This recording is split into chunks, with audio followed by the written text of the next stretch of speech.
Bien, Vassilina, lorsque nous avons préparé eh bien, cette conférence, on savait qu'on avait parlé tout au long de la matinée eh bien, d'innovation en santé pour les patients, les problèmes de santé et plus globalement pour le système de santé.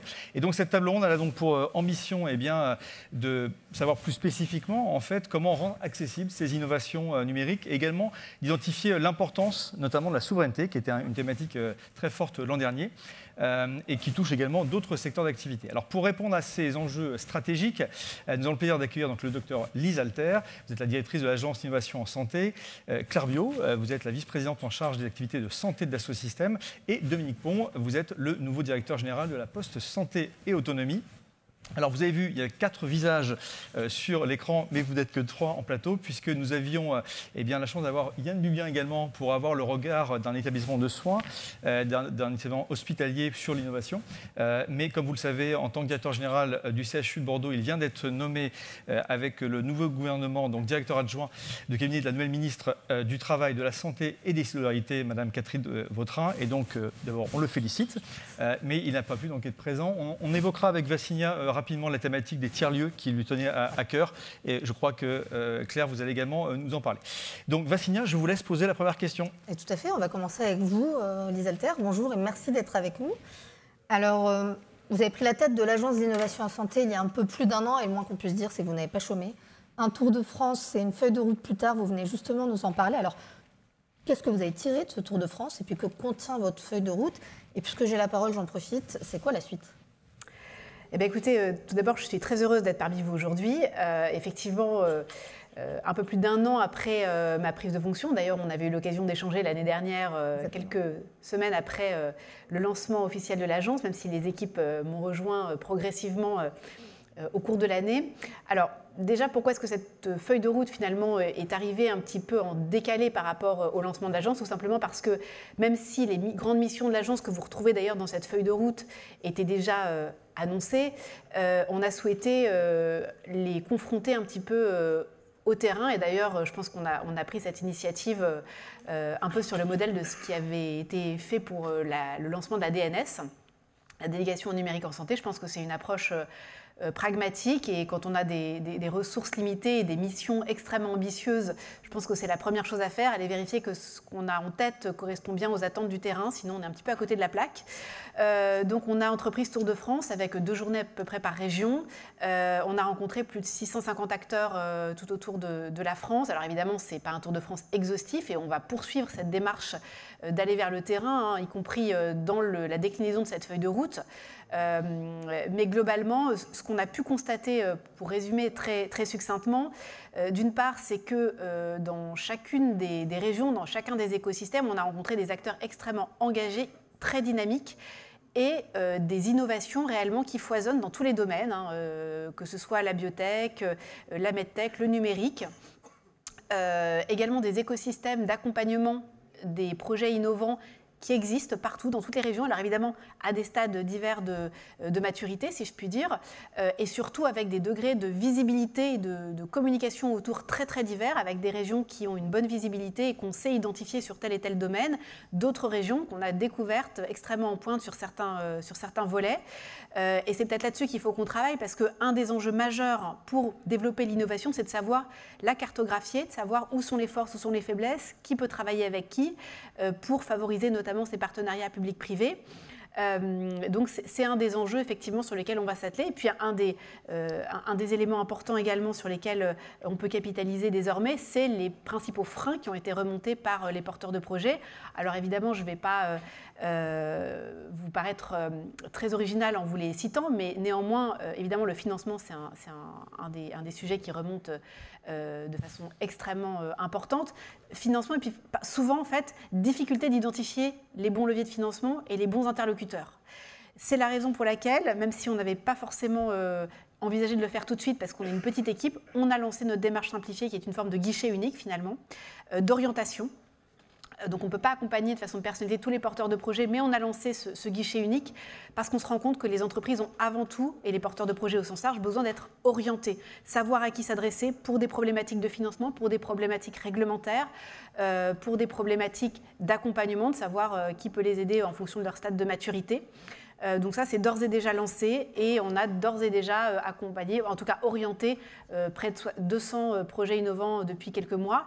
Donc on voit qu'il y a une demande, effectivement.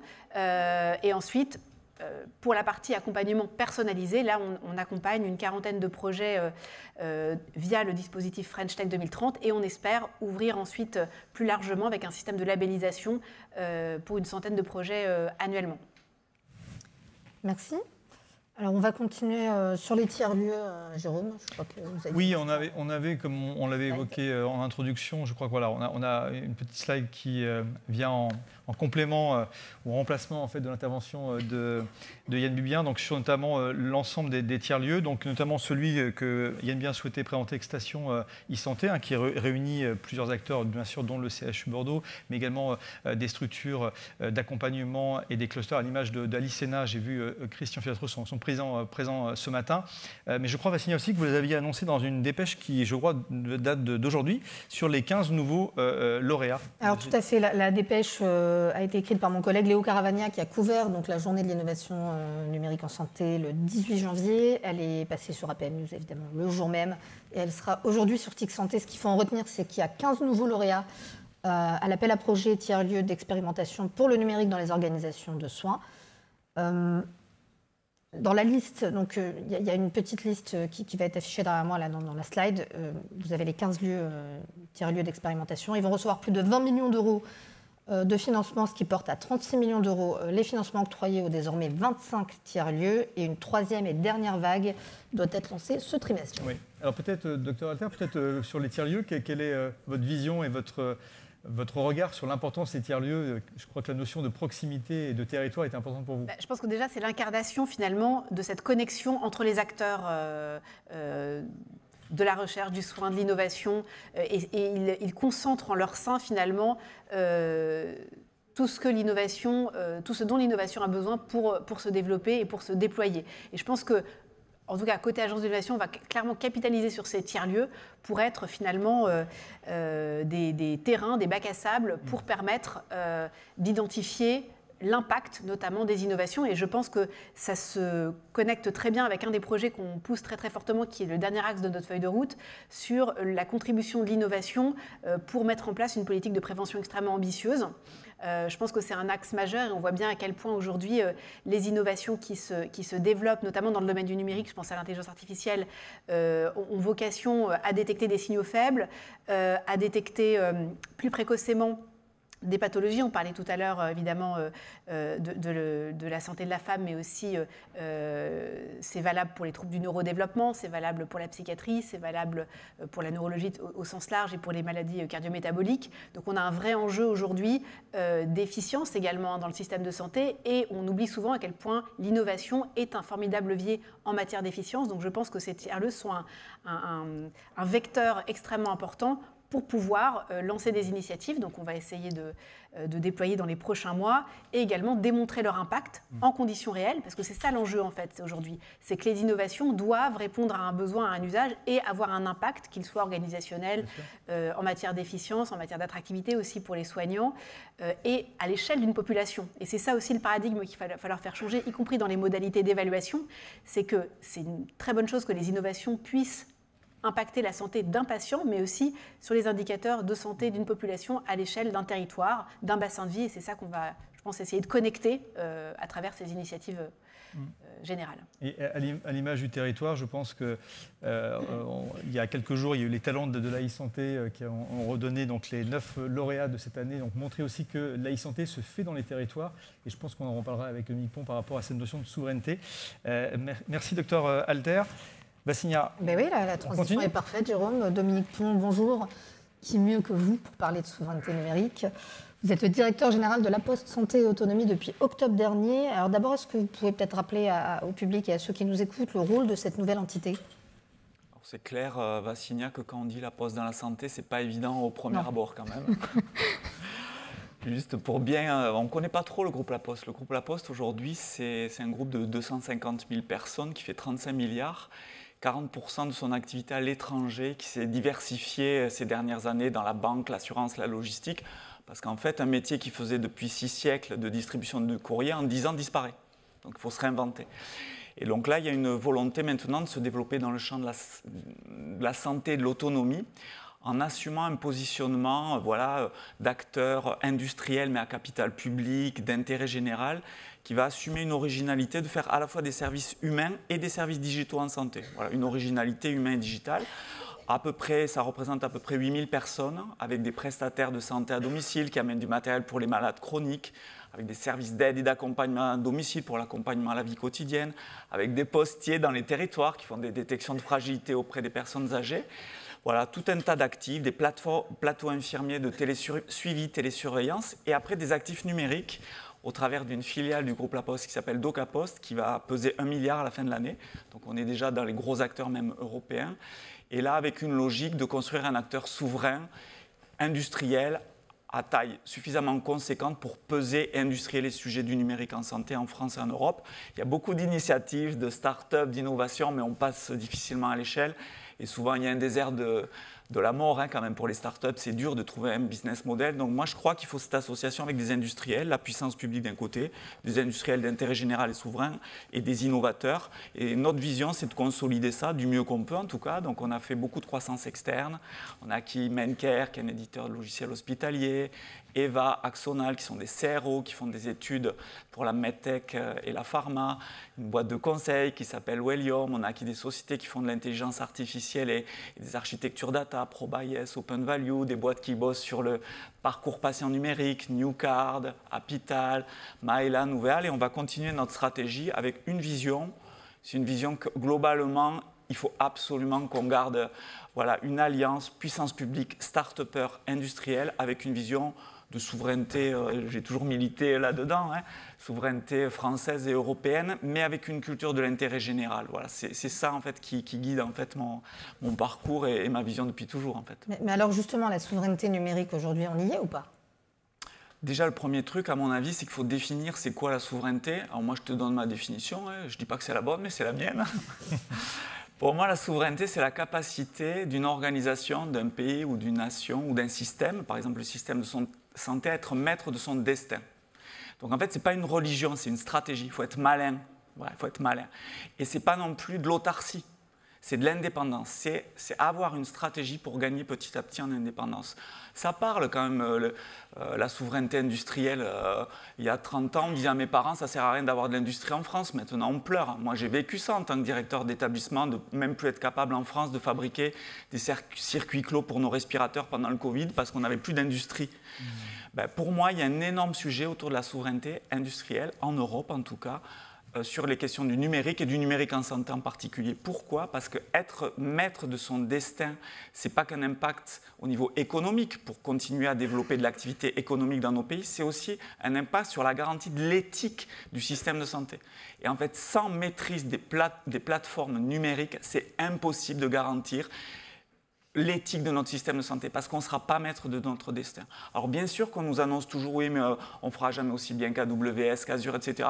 On est peut-être des petits Frenchies, des petits Européens, mais il ne faut pas faire que du RGPD maintenant, il faut passer à l'action de consolider nos compétences, nos actifs technologiques pour construire une souveraineté. Et la souveraineté, concrètement, elle va se situer globalement autour de la data. Si on prend à grosse maille, en fait, c'est quoi la souveraineté dans le secteur du numérique en santé. Et là, il y a plein d'acteurs, plein de compétences.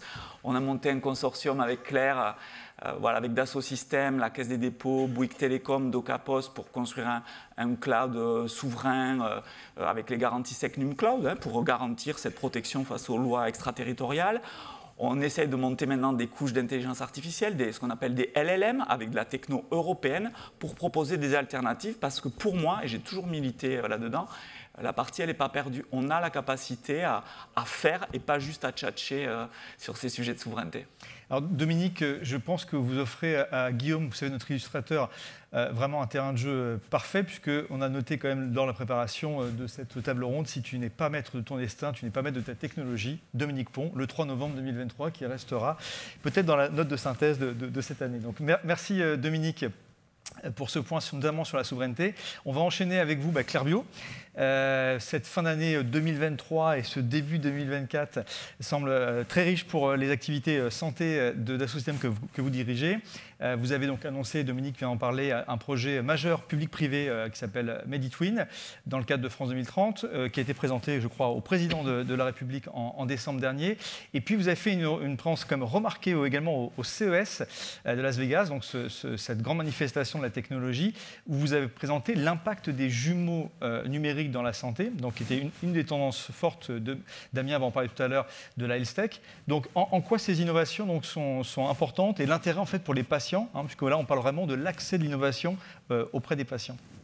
Alors tout d'abord, merci Jérôme pour l'invitation, je suis très heureuse d'être avec vous. Je vais me faire écho de ce qu'a dit Dominique, la Poste en santé, on ne comprend pas trop à première vue. Et alors Dassault-Systèmes en santé, en France on entend Dassault, on pense aux avions. On est une filiale, une spin-off de Dassault Aviation, on est né il y a 43 ans. Et on est né autour d'un rêve qui est celui que les mondes virtuels peuvent permettre d'étendre et d'améliorer le monde réel. Donc on crée des univers virtuels, des jumeaux numériques, pas pour le jeu, mais vraiment avec l'objectif d'améliorer le monde réel.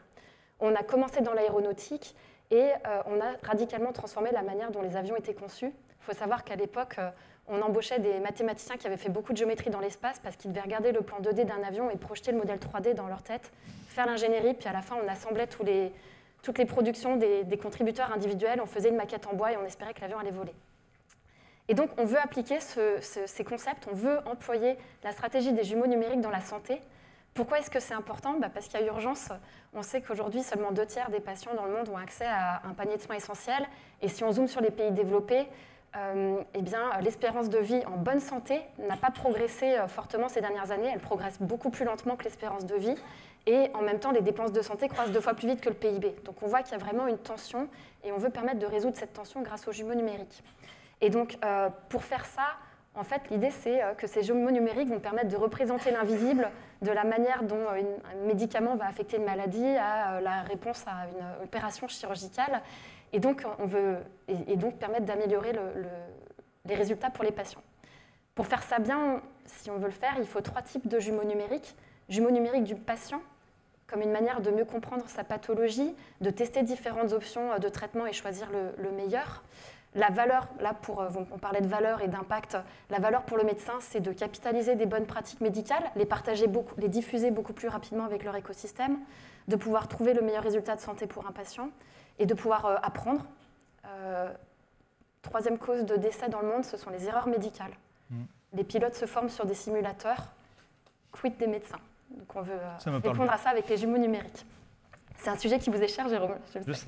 La valeur pour le patient, c'est de se dire qu'il a la garantie d'avoir le meilleur traitement au premier essai. C'est aussi de pouvoir prendre des décisions informées sur sa santé. Lise, tu parlais de prévention tout à l'heure. L'idée, c'est vraiment de passer du traitement à la prévention et de rendre le patient acteur de ce traitement. Pour faire ça, évidemment, il faut aussi bien comprendre comment le médicament ou le dispositif médical va interférer avec le jumeau numérique du patient. Donc on a, et ça fait des dizaines d'années qu'on est le leader dans la réalisation de jumeaux numériques de molécules ou de dispositifs médicaux. Ensuite, jumeaux numériques du lieu de soin, l'hôpital ou le lieu de soin, comme une manière de bien comprendre le contexte dans lequel le soin va être délivré. Ça permet d'optimiser les conditions de travail pour les professionnels de santé et aux patients de mieux maîtriser son parcours de soins. Et puis troisièmement, le jumeau numérique du système de soins en tant que tel, afin de comprendre les flux d'argent. Je pense que ça, c'est un sujet qui parlera à Natacha, qui est dans l'audience. Comprendre les initiatives qu'on peut mettre et permettre de rendre le système de soins accessible. Et donc, pour faire ça, effectivement, on a déjà des exemples concrets sur lesquels on pourra revenir si vous le souhaitez, mais je veux dire quelques mots de MediTwin qu'on a annoncé lors du 2e anniversaire de France 2030. C'était en décembre dernier en présence du président de la République. Donc MediTwin, c'est un très large consortium public-privé qui réunit Dassault-Systèmes, l'INRIA, les 7 instituts hospitaliers universitaires, le CHU de Nantes et tout un écosystème de start-up françaises pour réaliser un certain nombre de jumeaux numériques dans 3 domaines thérapeutiques prioritaires, cardiologie, neurologie, oncologie. Et l'objectif, c'est de proposer, donc à chaque fois, plusieurs IHU collaborent entre eux de manière à garantir que les jumeaux numériques qui vont être élaborés sont standards, vont se réunir autour des bonnes pratiques médicales. Et ensuite, l'idée, c'est de mettre à disposition ces jumeaux numériques au plus grand nombre en faisant la validation clinique. Voilà, donc on est très heureux de lancer ce projet. C'est un projet de grande envergure sur les 5 prochaines années. Mais alors, Claire, quand on vous écoute, c'est passionnant de voir tout ce qui se dessine en fait devant nous par rapport à cette santé numérique.